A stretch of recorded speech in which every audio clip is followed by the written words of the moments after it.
తెలంగాణ మలిదశ ఉద్యమాన్ని విజయపథం వైపు నడిపిన కేసీఆర్ దీక్ష పోరాట స్ఫూర్తికి దీక్షా దివాస్ ప్రతీక అని బీఆర్ఎస్ ఎమ్మెల్సీ యాదవ్ రెడ్డి మాజీ కార్పొరేషన్ చైర్మన్ వంటూరు ప్రతాప్ అన్నారు. సిద్దిపేట జిల్లాలో ఈ నెల 29న ప్రతిష్టాత్మకంగా వేడుకలు నిర్వహించనున్నట్లుగా పేర్కొన్నారు. ఈ సందర్భంగా మాట్లాడుతూ ఉమ్మడి రాష్ట్రంలో తెలంగాణ ప్రాంతం అన్ని రంగాల్లో వివక్షకు గురైందన్నారు.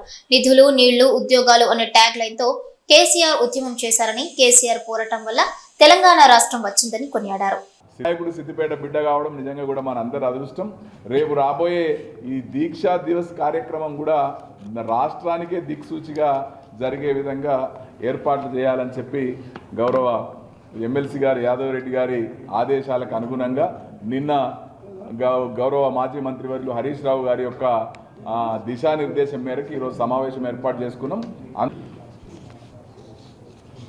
కేసీఆర్ గారు ఎప్పుడైతే ఉద్యమాన్ని మొదలుపెట్టిన సందర్భంలో ఉమ్మడి రాష్ట్రంలో ఆంధ్ర పాలకుల చేతిలో తెలంగాణ ప్రజలకు, విద్యార్థులకు, అన్ఎంప్లాయిడ్ యూత్కు ఇలాంటి సమస్యలు మనము ఆంధ్రుల చేతిలో దోపిడీకి గురవుతున్నాము.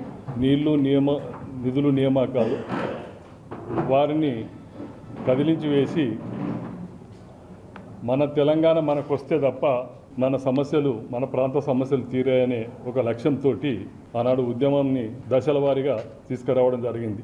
మొదట్లో ఉద్యోగుల గర్జన మొదటగా తీసుకొని ఆడికెళ్ళి విద్యార్థుల గర్జన, తర్వాత ఇన్ని రకాల ఉద్యమాలను చేసి ప్రభుత్వ దృష్టికి తీసుకపోతే కూడా చలనం లేకుండా వాళ్ళు పట్టించుకోకపోతే, ఎప్పుడైతే కేసీఆర్ గారు వరంగల్లో విద్యార్థి గర్జన చేసినప్పుడు చెలించిపోయి భావోద్వేగంగా ఆనాడే చెప్పడం జరిగింది. తెలంగాణ వచ్చుడో కేసీఆర్ సచ్చుడో అనే ఒక నినాదాన్ని ముందట పెట్టి ఆ రోజు నిర్ణయం తీసుకొని సిద్దిపేట గడ్డ మీదనే 29 నవంబర్ అమర నిరాహార దీక్షకు పూనుకోవడం జరిగింది. వారి కృషి ఫలితంగా, వీళ్ళ త్యాగాల ఫలితంగా, చాలామంది త్యాగాల ఫలితంగా ఇవాళ తెలంగాణ సాధించుకున్నాం. ముఖ్యంగా ఆ తెలంగాణ రానికి కేసీఆర్ దీక్ష ఒక బలమైన పునాదిరాయిగా మనం అనుకొని చెప్పుకోవడం జరుగుతుంది. గతంలో కూడా మనం ఈ 29 నవంబర్ను దీక్షా దివసంగా జరుపుకుంటూనే వస్తున్నాం. అదే ఆనవాయితీగా రేపు 29 నవంబర్కు ఈ దీక్షా దివసను చాలా పెద్ద ఎత్తున ఘనంగా జరుపుకోవాలనే ఉద్దేశంతో పార్టీ ఆదేశాల మేరకు 26వ తారీఖున అన్ని జిల్లా కేంద్రాలలో జిల్లాలో ఉన్న ముఖ్య బీఆర్ఎస్ పార్టీ ఆత్మీయ బంధువులందరినీ సమన్వయపరచుకొని సన్నాహక మీటింగ్ ఏర్పాటు చేసుకోమని ఆదేశాలు ఇవ్వడం జరిగింది. అందులో భాగంగానే ఈరోజు సిద్దిపేట జిల్లాలోని మండలాల ముఖ్య నాయకులతోటి ఇప్పుడే మేము 29 నాడు ఎలా నెరవేర్చుకోవాలని హరీష్ రావు గారి ఆదేశాల మేరకు, సూచనల మేరకు మేము ఈరోజు ఇక్కడ జిల్లా స్థాయి నాయకులము మేము ఈ కార్యక్రమాన్ని నిర్వహించడం జరిగింది.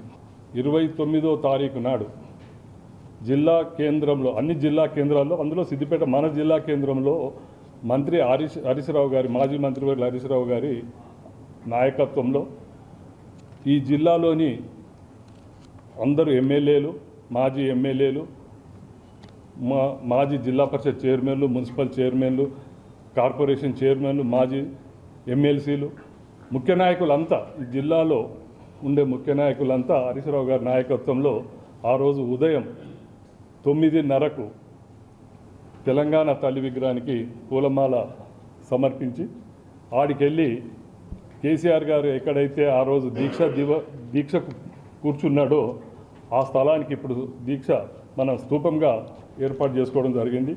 అక్కడ అమరవీరులకు నివాళులు అర్పించి అక్కడి నుంచి మన Telangana party office, BRS party ఆఫీసుకు వెళ్ళి అక్కడ 10 నుంచి 2 గంటల వరకు ఈ దీక్షా దివస్ సందర్భంగా వక్తల స్పీచ్లు ఉంటాయి, అలాగే కళాకారుల ఆటపాటలు ఉంటాయి, ఫోటో ఎగ్జిబిషన్ ఉంటుంది. అంటే ఆ దీక్షా దివస్ రోజు కానీ అంతకుముందు వారు చేసిన ఈ ఉద్యమ సంబంధించిన మన ఫోటోస్ డిస్ప్లే ఉంటుంది. తర్వాత వక్తలు ఇవన్నీ మాట్లాడడం జరుగుతుంది. ముఖ్యంగా ఈ కార్యక్రమం మొత్తం పెద్దలు హరీష్ రావు గారి ఆదేశాల మేరకు, ఆయన సూచనల మేరకు పార్టీ అధ్యక్షులు కొత్త ప్రభాకర్ రెడ్డి వారి సభాధ్యక్షతన మేము ఏర్పాటు చేసుకోనికి బీఆర్ఎస్ పార్టీ నాయకులకు, కార్యకర్తలకు, క్షేత్రస్థాయి కార్యకర్తలకు తెలియజేసేది ఏంటంటే, దయచేసి ఆ రోజు ఈ దీక్షా దివస్ అన్నది ఎంత పవిత్రమైన, ఇంపార్టెంట్ అయిన దినమో మన అందరికీ తెలుసు. తెలంగాణ రానికి ఇదొక ముఖ్యం. అందులో మన సిద్దిపేట జిల్లాలో ఇద్దరు ఈ ముద్దు బిడ్డలు కేసీఆర్ గారు, హరీష్ రావు గారు. అందులో కేసీఆర్ గారు సిద్దిపేటనే దీక్షా స్థలంగా ఎంచుకోవడం చాలా ప్రాముఖ్యత ఉన్న సందర్భం. కాబట్టి ఈ జిల్లా బీఆర్ఎస్ పార్టీ నాయకులు, కార్యకర్తలు పెద్ద మొత్తంలో వచ్చి ఈ కార్యక్రమాన్ని విజయవంతం చేయాలని మేము మా శ్రేణులకు, పార్టీ శ్రేణులకు సూచన చేయడం జరుగుతుంది. తెలంగాణ రాష్ట్రం ఏర్పడి 11 సంవత్సరాలు అవుతుంది. 10 సంవత్సరాలు బీఆర్ఎస్ పార్టీ, కేసీఆర్ గారు ముఖ్యమంత్రి గారి నాయకత్వంలో పనిచేసింది. తెలంగాణ రాష్ట్రం 10 సంవత్సరాల్లో ఏ విధంగా అభివృద్ధి జరిగింది, ఏ విధంగా ముందుకు వెళ్ళిందో మనందరికీ తెలుసు. ప్రజలలో మార్పు కావాలని చెప్పి రేవంత్ రెడ్డి గారు ఇచ్చినటువంటి 6 గ్యారెంటీలు కానీ 420 హామీలు కానీ, రైతు రుణమాఫీ కానీ చేస్తామని చెప్పి ప్రజల్ని నమ్మించి వంచినటువంటి విషయాన్ని ఇలా మీ దృష్టికి తీసుకొస్తుంది.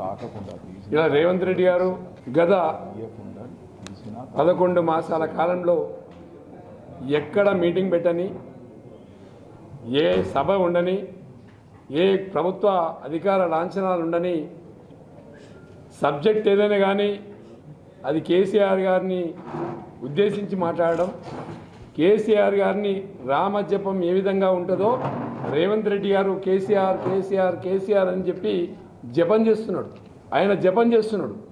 ఆయన 11 మాసాల కాలంలో ఆయన ఇచ్చినటువంటి హామీలు ఎక్కడ కూడా అమలు చేయకపోవడం, కేసీఆర్ గారిని ఏదో రకంగా వైఫల్యాలు చెప్పి ప్రజలకి తీసుకెళ్లాలని చెప్పి నమ్మించే ప్రయత్నం చేసిండు. ఈ 11 మాసాల కాలంలో ఆయన ఏ కార్యక్రమాన్ని తీసుకున్నా కూడా, హైడ్రా కావచ్చు, మూసీ నది కావచ్చు, ఫార్మా కావచ్చు, వ్యవసాయ రంగమే కావచ్చు, ఏ రంగాన్ని తీసుకున్నా కూడా ఆయన అట్టర్లీ ఫ్లాప్. ఏ సమస్యను కూడా ముందుకు తీసుకెళ్ళడే. ఇలా ప్రభుత్వం విజయోత్సవాలు జరుపుకుంటుంది. ఎందుకు విజయోత్సవాలు? ఏం సాధించినమని విజయోత్సవాలు చేస్తున్నారు? రాష్ట్ర ఆర్థిక వ్యవస్థ దెబ్బతిన్నది. రాష్ట్రంలో ఉండే ప్రజలందరూ ఇబ్బందులకి గురవుతూ ఉన్నారు. రాష్ట్రంలో అన్ని కార్యక్రమాలు అటకెక్కినవి. అయినా ఇవాళ రేవంత్ రెడ్డి గారు విజయోత్సవాల పేరు మీద 1000 కోట్లు ఖర్చు పెట్టే ప్రయత్నం చేస్తూ ఉన్నారు. అటు రాహుల్ గాంధీ గారేమో అదానీ మీద రోజు మాట్లాడుతున్నారు ఆయన. మరి ఇక్కడ రేవంత్ రెడ్డి గారేమో అదానీ గారితో అంటగాగుతున్నారు. అంటే ఆయన బీజేపీ నాయకుల కనుసన్నుల మేరకే రేవంత్ రెడ్డి గారు ఇలా తెలంగాణ రాష్ట్రాన్ని పరిపాలిస్తున్నారు. నరేంద్ర మోడీ కావచ్చు, అమిత్ షా కావచ్చు, వాళ్ళ ఆదేశాల మేరకే అదానీ గారితో అంటగాగుతున్నాడు. అక్కడ మనడం ఉంది. అంటే కాంగ్రెస్ పార్టీలో గెలిచి బీజేపీ పార్టీతో కుమ్మక్కై ముందుకు తీసుకెళ్తున్నటువంటి విషయం మనందరికీ ఇలా ప్రజలకు కూడా స్పష్టంగా అర్థమవుతుంది. అటు బీజేపీ, ఇటు కాంగ్రెస్ 2 పార్టీలు కూడా కుమ్మక్కై ఇలా బీఆర్ఎస్ పార్టీని, కేసీఆర్ గారిని ప్రజలలో బదనాం చేయాలన్నటువంటి ఆలోచనతో మొక్క మలవకుండా చేస్తాం, ముక్కలు నరుకుతాం, పేగులు తీసి మెడకేసుకుంటాం, తొండలు ఇడుస్తాం. ఇట్లాంటి వల్గర్ లాంగ్వేజ్తో ముఖ్యమంత్రి మాట్లాడుతూ ఉంటే ఈ రాష్ట్రంలో ఉండే మేధావులు, ఈ రాష్ట్రంలో ఉండే ఉద్యోగ సంఘాలు, ఉద్యోగస్తులు వీళ్ళందరూ కూడా ముక్కు మీద వేలేసుకునే ప్రయత్నం జరుగుతూ ఉంది. ముక్కు మీద వేలేసినట్టుగా ఉన్నది. కాబట్టి మేమందరం కూడా ఇలా రాష్ట్రంలో ఉండే రైతాంగమే కావచ్చు, ఉద్యోగస్తులు కావచ్చు, నిరుద్యోగులు కావచ్చు, విద్యార్థులే కావచ్చు, ముక్త కంఠంతో ఖండించి ఇలా మళ్ళీ తెలంగాణ రాష్ట్రానికి పునర్జీవం పోసుకోవాలి.